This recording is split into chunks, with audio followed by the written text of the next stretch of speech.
Marriage isn't something you arrive at, it's something you practice. And we've been at it for 38 years. Getting the first thing off is just the myth of happily ever after.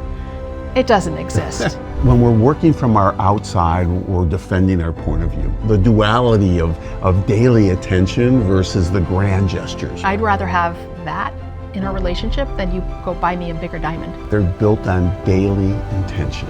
That's what protects the marriage. Right? Hi, it's Dr. Mary and Dr. Ron here, talking today about marriage. Marriage as a daily practice, not a destination. Marriage isn't something you arrive at, it's something you practice. And we've been at it for 38 years, practicing marriage. And you know, the strongest marriages, they're not built on perfection, right? They're built on daily intention. That's what I think. And what we're going to talk about today is talking about what it really takes to grow together over time. And also probably getting the first thing off is just the myth of happily ever after. It doesn't exist. I don't know, where'd that come from, you know? It came from fairy tales. Fairy tales, yeah. It is a fairy tale, because you know what? What is happily ever after, right? Well, the myth is that you're happy all the time. Right. And that's just not true. So, and also puts a lot of your happiness in the marriage, meaning like you're only happy if you're in a happy marriage. Right. So I think the myth is more like, you know, are you a happy person regardless of a marriage, correct? Right. So. Yeah. And I think that's what it is. I mean, you know, one of the keys on that myth about happily ever after should be, like you just said, because if you're happy individually, then you're going to bring that into the marriage, right? If one person brings, you know, you could be happy and I can not be happy, and if I bring that into the marriage, there's going to be a little bit of oil and water mixing there, right? Yeah. That could be creating some kind of conflict, you know? Yeah. It's definitely there, but it is a myth, and I think it's something that needs to be dispelled, that people need to understand that marriage needs to go however it goes. If you allow it to go from the inside, just let it direct itself, you know, it will direct itself right, you know. But the other piece is just like, you know, the duality of daily attention versus the grand gestures, right? You know, there's so many people who feel like, oh, things aren't going well, so I'm just going to buy this big gift, or I'm gonna get this, and that'll make things better, right? You know, and that to me is just so outside in, you know, because it's like, I'll just do this to make things better, right? And it's like, you can't make things better. You know, things are how they are. Right. But the daily attention, you know, the daily things. I mean, between the two of us, our love languages are very, very different. True? Very, very true. Yeah. Yes. Your love language? Mine? Yeah. Well, mine is affection. Yeah. Right? Physical affection. Yours is acts of service. Yes? Yes. So, which is why, and I do this innately. I just thought about it right now. When we go to the gym, and after we get off the treadmill, you get little wipes to wipe down your equipment. I always grab one and grab one for you, and come over and give it to you. And that's out of affection. Right. Well, I think it's more out of that you finish before I do, because I'm always. But you do the same to me. Huh? I do. You do the same to me. But it's those little daily things that over time that they're meaningful. Yeah. I mean, I'd rather have that in a relationship than you go buy me a bigger diamond. Yeah. And you know, just being raw here, you know, Mary is having that affection. If I was just next to you all day just doing this, you'd be the happiest person in the world. I'm not a very physical guy like that.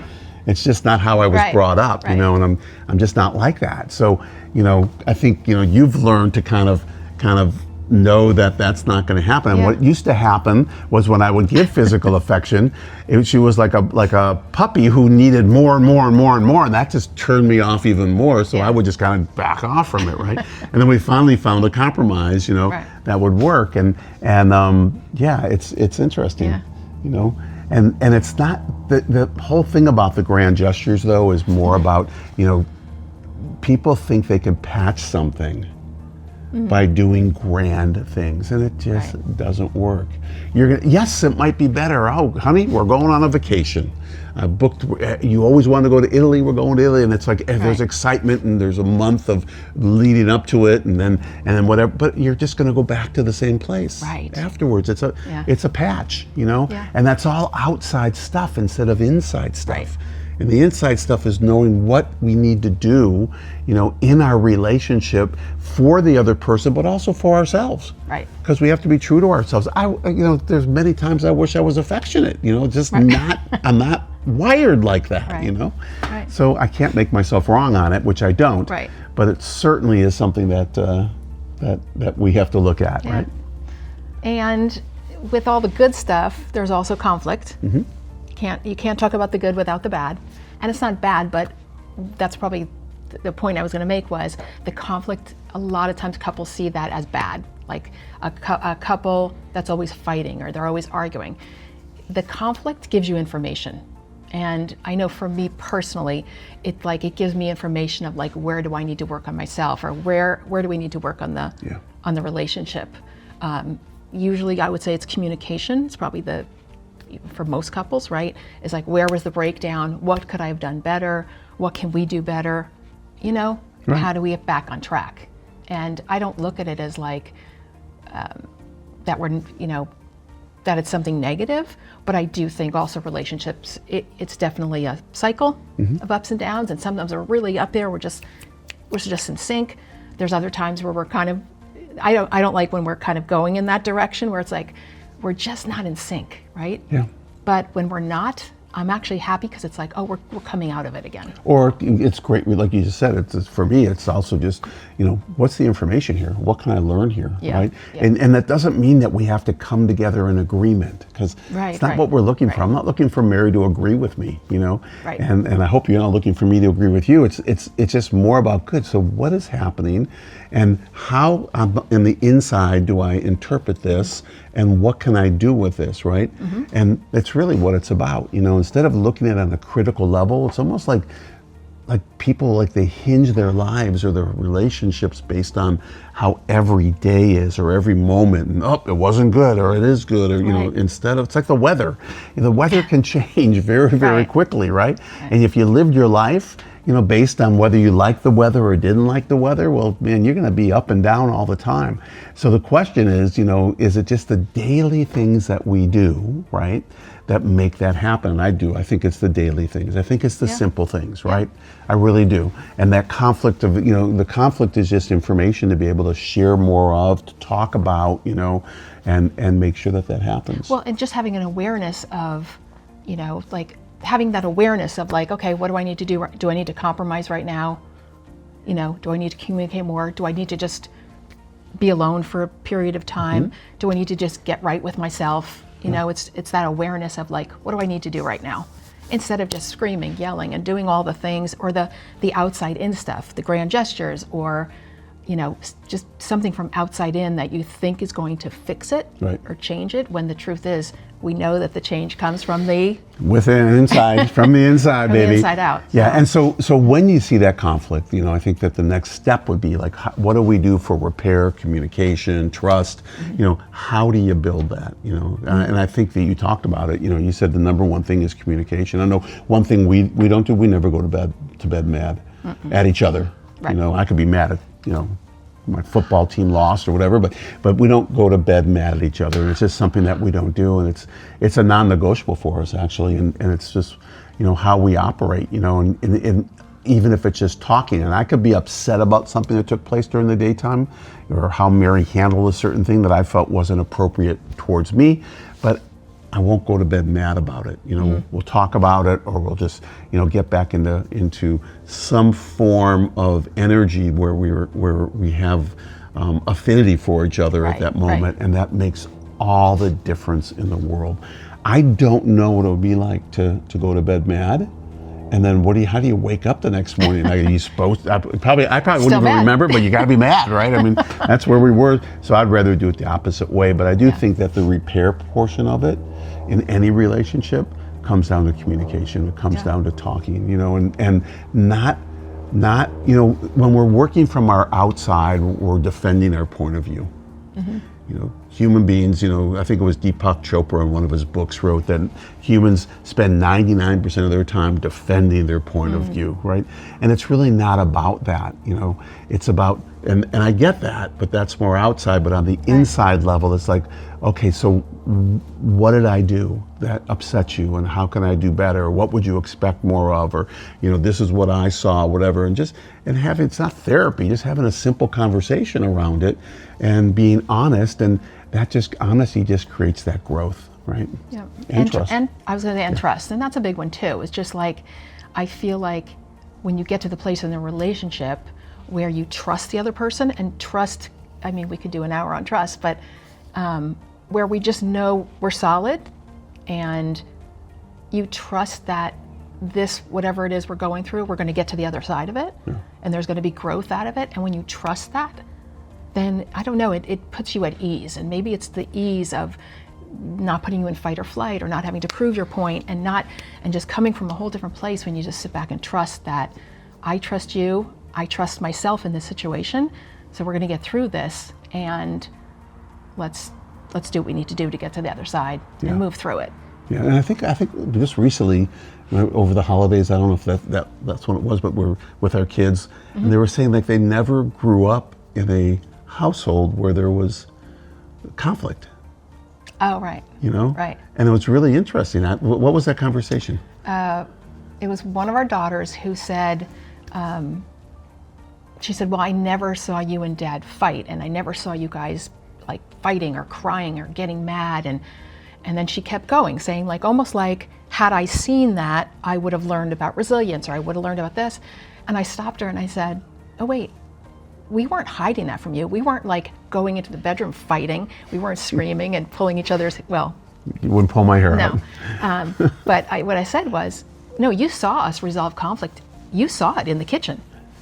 You know, we would stand there, and if you said, you know, we're going here, and I said, I don't want to go there, I want to go here, while I was cooking, we'd be talking about why I don't want to do this, and you'd say why I think it's a good idea, and I might have talked about that. There was no screaming match. Yeah. So she didn't think we went in the bedroom, did it? But it was just interesting that she kind of felt like she missed out on that, of watching the parents fighting. Yeah. And then how did it get resolved? Yeah. And so when I said to her, like, no, you saw the resolves. Yeah.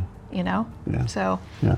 And, you know, and the other piece around that is it was just coming from the inside, you know. It became a more of a ritual, you know, of how we process stuff, right? Right. And these aren't learned. I came from a household where there could have been screaming and whatever, and you also, you know, you know, and it's the same kind of thing, like, you know, the rituals.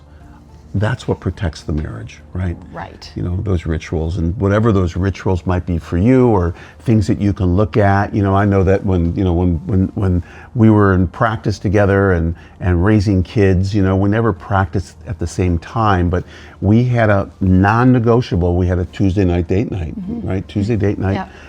Always had it. You know, we had three babysitters? At one point it was 5. 5? They were all roommates, but still. But well, not all of them, but a bunch of them. 3 of them were, I think. But they had them called, you know, they were, you know, and so if one couldn't do it, then we had another one, but we never missed a date night unless, you know, someone wasn't feeling good, or was something, or there was an activity happening at my kid's school, whatever it is, right? Yeah. And we usually make it up, but we just didn't miss it, you know. And it was a kind of thing where we would go, you know, sometimes we'd go for dinner, sometimes we'd just go to the mall and I was shop, gonna say, you know? There was times we went to a park, if we were tired or one of us wasn't feeling good. Sometimes I remember going to the park and just parking and just putting the seats back and just sitting there and just like talking and like chilling. There was no, you know, but I mean, I was probably the one more like, I don't feel like going tonight. I'm tired. I just like, there was stuff going on with the kids, maybe projects, and you were like, no, we're going. Yeah, yeah. Do not cancel that babysitter. Oh no, never. I mean, that was for my sanity, you know, and it was my sanity in our relationship, you know, that I needed to have the time. The weeks can go by so quick. We got 3 girls, they're going in different directions, things are happening, you know, we have our business that we're running, that we're in, and the next thing you know is like, we just don't have time. And I can't remember how many people would say, well, just do it on a Saturday. Oh, right. Everyone goes out on a Saturday, or you don't. And that's the easiest day to move. But what about during the week? That's when the communication is like the most important. And, Tuesday nights just happened to work for us, but that was our grounding time, Yeah. And for me, I know that it just really, that ritual kind of anchored me in that, that for Wednesday, Thursday, Friday, it was just, and we'd always do things anyways, but it was just such a beautiful thing that we never missed this thing. I mean, it took an act of God. I shouldn't say we never, but it took an act of God to make that happen. So I guess, what it really comes down to is putting the work in and being intentional and having an awareness and not just going through the motions of a marriage, which is just like, say I love you, like live together, get along. It's not that. It's just like having that awareness of like, we're in this relationship and we want it to be strong. Yeah. And what are the things we're going to do? What are the non-negotiables? And, what are the key things? And it's not 50 things. No. What are a few key things that we need to do here to just keep us grounded? Yeah. And I was gonna say, that's one of the nicest things when I'm in groups talking about marriage is like I always think back, like if someone says, well, is there ever times when you argue? Yeah. But they say, but like, doesn't that bother you? Or like, aren't you ever afraid of this? And it's really nice to be able to just say, no, we're good. Mm-hmm. Like, we're very grounded. Yeah, and our arguments aren't like screaming arguments. That's not how we argue. No. We'll argue just to be able to say, no, I really want to go there, or whatever it might be. Yeah. But I agree with you, and I think that those grounding points are so important. But I'm going to disagree with one thing that you said. Is that you said it's putting the work in. Mm-hmm. I think it's putting the love in. I really do. I think that just like happily ever after, what is the work is keeping that love going, right? So putting that love in and putting that caring in, caring about yourself, not just your person, who you're with, right? It's about yourself, and then caring about the relationship, and of course caring about the other person. But, I don't know, how can I love you if I can't even love myself, right? Well, that's true. So I've got to be able to do that and make sure that happens. So yeah. Cool stuff. Well, listen, great marriages, they're not built in big moments. Right. It just doesn't happen like that. Right. It's built every day. Yeah. It's every day we choose to stay connected and, and just love each other, but choosing it every day. Yeah. And going to bed, how you are, and when you wake up in the morning, how you are with each other and what you do, that's the key thing. So thank you. Thanks for being with us, and we'll see you on the inside.